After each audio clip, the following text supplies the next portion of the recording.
Good morning, guys, from, well, the broken, derelict and forlorn Lenin statue here in Maylisuu. Maylisuu was once just a small Kyrgyz farming community until the 1930s when Soviet geologists discovered uranium in the hills above the town. And so Maylisuu became what was known as a closed town. Well, let's drive to the very edge of town, to the entrance, and let me tell you what a closed town in the Soviet Union was, and show you what it's like now.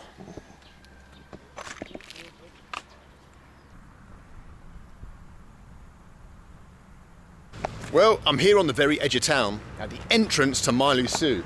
And as you can see, there's an old barrier that would have swung across the road from this side, and one that is now long broken and gone from this side. And that's because Maylisuu was a closed town. Let me tell you what a closed town was. Under the Soviet Union, there were certain towns of military, scientific importance. And they were closed. They were closed to outsiders. And I don't just mean outsiders like what I would have been, a tourist. I mean outsiders, even Soviet citizens, couldn't come into places like Maylisuu or Norilsk or Kyzyl without a special permit. They would report with their permit to this place here, which is now a defunct police station. They were shown that permit that would have given them permission to enter into the town, and it would have been a very difficult permit to get.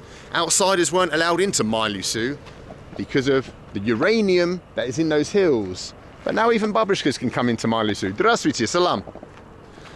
So yeah, let's go inside and have a little look around what a closed city, a uranium city in a former Soviet Union would have looked like.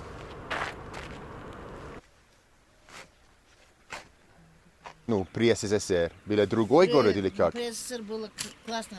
Московское обеспечение было. О. Maylisuu. Закрытый город было. Очень даже хорошо было. Да? Это было лучше раньше тогда, жизнь или как?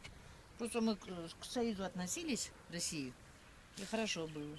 Понятно, понятно. Я бы и не против, если сейчас в Россию скажут Киргизия. Я не против. Нет, нет. Нет, серьезно? Behind me is the Soviet-built factory that once processed the uranium that was brought down and mined from the hills up there. Soviet workers, specialists came from all over the former Soviet Union, highly paid specialists to live in Maylisuu and to work here, processing uranium that would be sent on the railheads north to other cities in Russia where it would be then used for the bombs that were pointed probably at your country and at my country.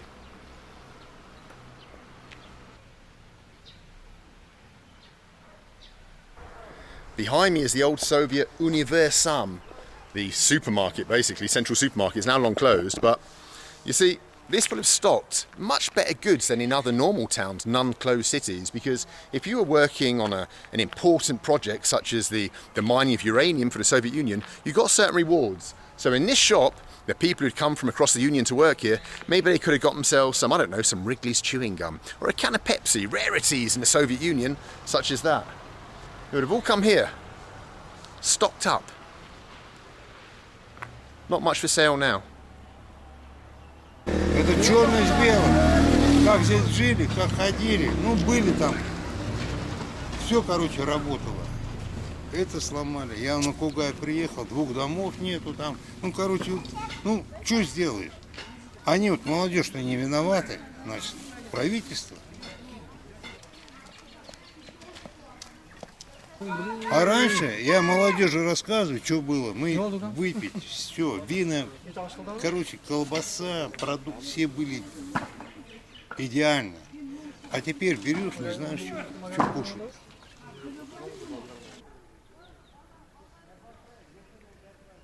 Let's see if we can't look inside the old House of Culture here in the centre of Maylisuu. There's Lenin, still standing.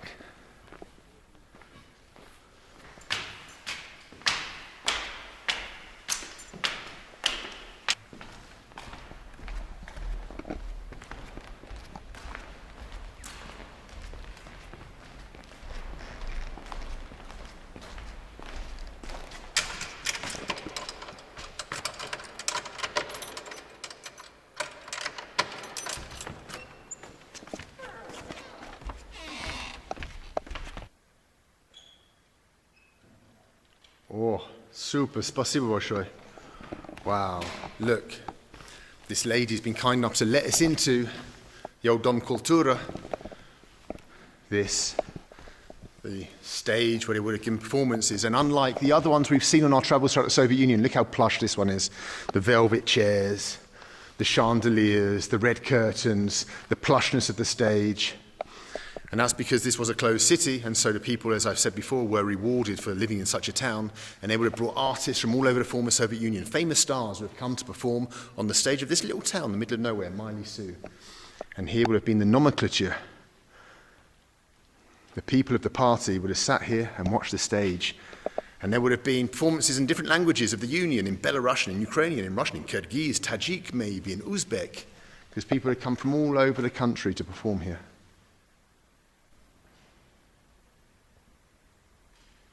Found another abandoned building. Obviously everything's abandoned in Maylisuu.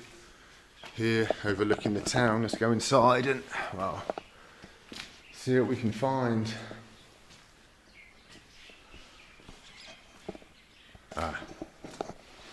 Some Soviet propaganda.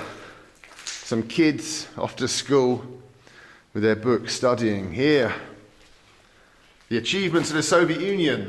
Man in space.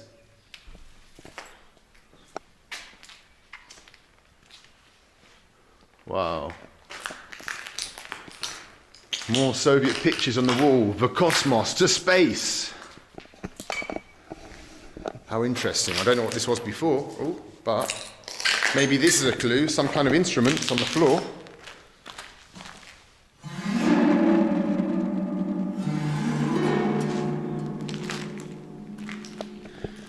Maybe a music school or a college, but even music schools, if that's what this was, had propaganda on the walls, constantly reminding them who was in charge. Here we have Lenin, of course, the hammer and the sickle, the red star, the red flag.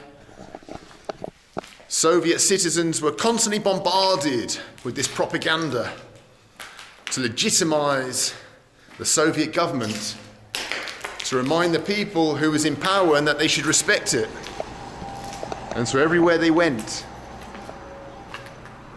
pictures, murals, even on bus stops, as we've seen throughout our travels, constant reminders of Soviet power.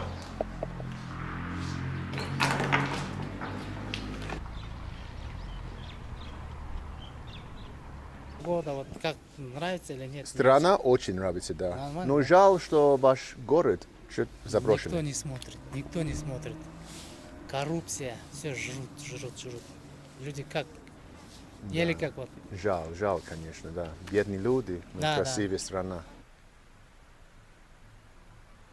Не так Ну, заброшенный. раньше при Союзе вот такой город был. Представляю. Вообще, здесь русские были, вот, татары были, много. Белорусы, хохлы были. Сейчас вот все ушли, мы одни остались. Были, наверное, веселые времена тогда. Да, в общем, все было.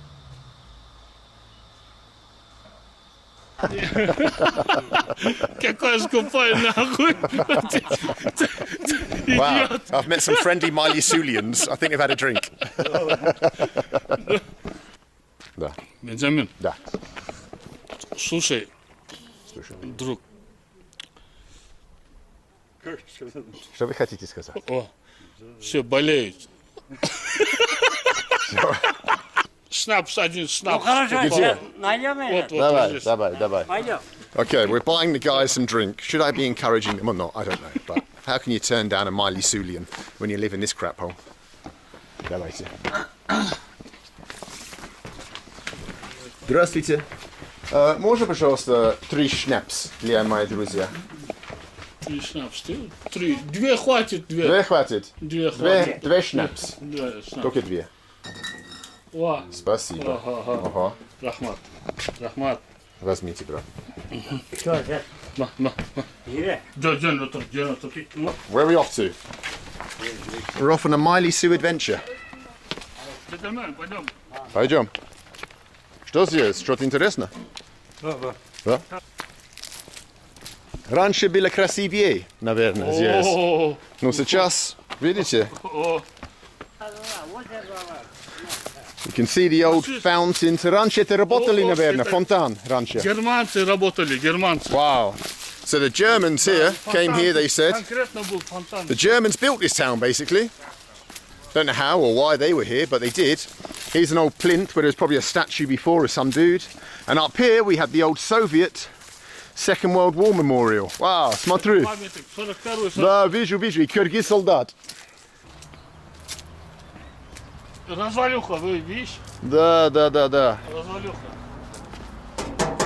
А раньше здесь были, наверное, огонь. Да, огонь. Всё было. So before here in front of it, in front of the memorial to the Kyrgyz soldiers was a eternal flame. But of course, well, we know what happened to that. Здравствуйте. Салам. Нет, Великобритания. И мой друг сделал для меня экскурсию в ваш красивый город. Здравствуйте еще раз. А что мы Германия. Германия. Не маленький, а что это? Это не Москва. Это не Питер. Это не Питер тоже. Но это Maylisuu.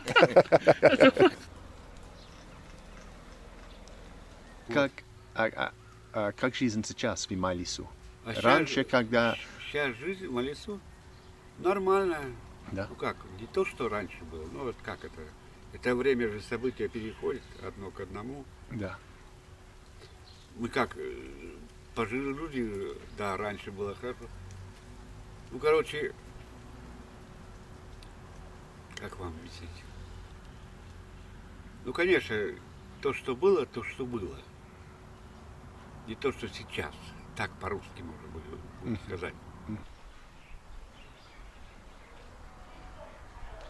Well, I'm in the sports stadium here in Maylisuu, and look at this. The old Soviet pictures of the people playing sports. And then here, with the backdrop of the uranium-rich mountains, is the old Olympic flame. They would have lit this in 1980 to celebrate the Olympics coming to Moscow. I mean, the flame's obviously not working anymore, but yeah, this is what a stadium would have looked like. Now even the benches have been stolen and taken away. Nothing remains. Just these pretty cool... Hello, little man. How are you? Just a little Kyrgyz kid. And these brilliant pictures up here from Soviet times. A guy earlier was telling me that there are exhibition matches here because it was a town of significance, of importance. So Spartak Moscow came here. The Olympic teams came here to play some exhibition matches, basically, for the people of the town. Wow, more of these pictures. Now, of course, long, falling apart. Вау, это кто это? Да. Это? Да. Это малышка. О, красиво. Спасибо. Wow, what polite little kids you have here in this country. What lovely little people. And that's the thing, despite the, well, the run-downness, is that a word? The run-downness, okay, let's go with it, of the place, the people are really friendly and really nice. The little kids are really sweet and you can tell they've been brought up really well. Yeah. It's, I don't know if that should surprise me or not, but that's the way it is.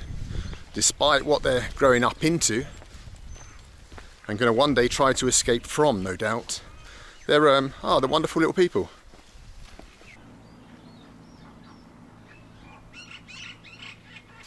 Usually when we look at places where the Soviets used to live, they're big old, monstrous commie blocks, aren't they? Hundreds of families crammed into big great edifices. But here in Maylisuu, because it was a closed city, they did things a little bit differently. They built normal houses, nice little houses with balconies and gazebos and things. The people who came from the north were specialists, obviously, the Belarusians, the Baltic people, the Russians, Ukrainians. And so they lured them here with higher wages and a better standard of living and houses like this on little leafy streets. Look how nice it is. Awesome. I think I would have liked to have been a specialist in Maylisuu.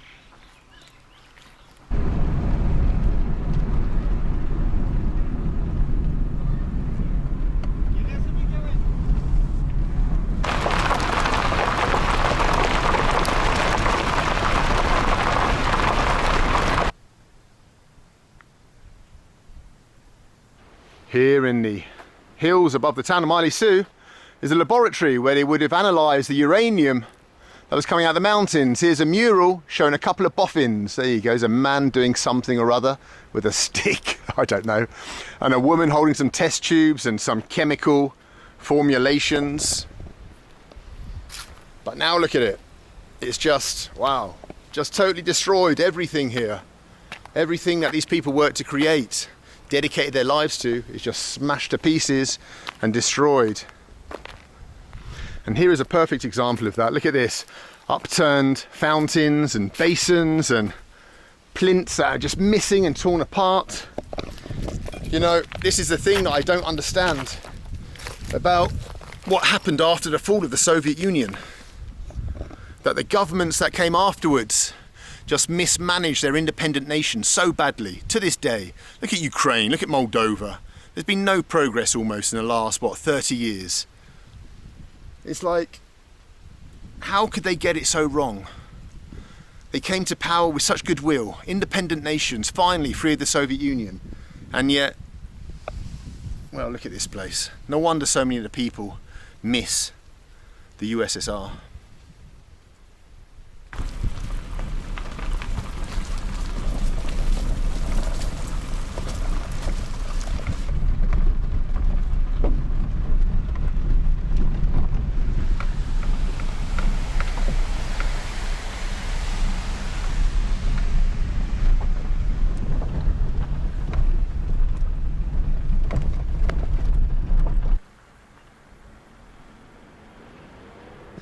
I've stopped off at the last town of the valley, a little village above Maylisuu.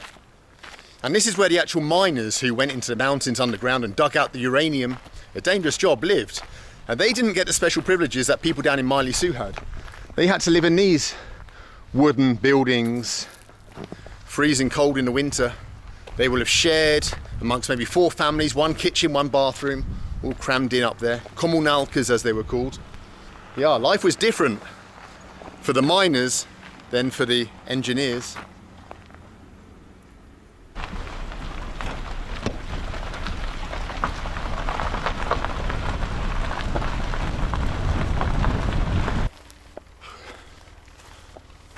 Whew. Well, I've hiked into the hills above Maylisuu to show you this. Well, this is a radiation sign. You can see up here the radiation, a skull and crossbones, a picture of a man running away for his life. And here are the hills where the uranium was mined and which gave Maylisuu its reason to be. And you can see the problem is that these hills are quite weather beaten. There's gullies in them. And why is that a problem? Well, that's because the rainwater that runs down the exposed rock, the exposed uranium, flows down the hill and into the rivers. The Maylisuu River flows down and joins larger rivers which flows down, polluting Kyrgyzstan to this very day, and its neighbours, polluting Uzbekistan, who have to deal with the problems, the very real pollution problems of the uranium mines of Maylisuu. Well, I think that's it then. I don't know what else to tell you. We've had a little exploration, haven't we? In this beautiful, beautiful region of Maylisuu, with its, with its interesting past, the closed town. We've met a few people on this journey from Bishkek, haven't we? We've learned about the Ukrainians of Kyrgyzstan. We've met some people here. We've seen some mountain ranges. It's been a cool trip. Hopefully you saw a little bit more of Kyrgyzstan, learned a little bit more, I know I did, than in my last video, which, like I said before, was just a man taking a crap. So, yeah.